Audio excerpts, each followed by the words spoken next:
आताच्या घडीची एक मोठी बातमी समोर येते। विधान परिषदेसाठी भाजपची 5 नावांची यादी जाहीर झालेली आहे आणि पंकजा मुंडे यांची सुद्धा विधान परिषदेवर आता वर्णी लागल्याचं समजतंय।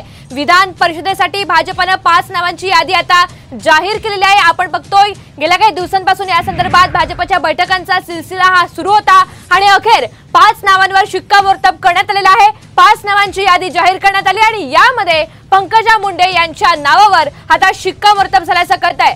तर पंकजा मुंडे यांचं सुद्धा नाव पुढे आलेलं आहे। पंकजा मुंडे यांची विधान परिषदेवर आता वर्णी लागलेली आहे।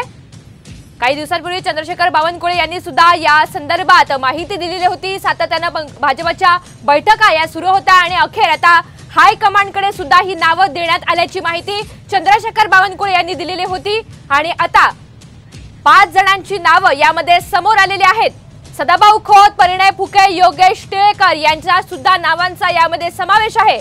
अमित गोरके यांचीही विधान परिषदेवर वर्णी लागली आहे। तर याचीच कॉपी साम टीव्हीच्या हाती लागली आहे। विधान परिषदेसाठी भाजपची 5 नावांची यादी आता जाहीर झाली आहे। पंकजा मुंडे यांची विधान परिषदेवर वर्णी लागली आहे।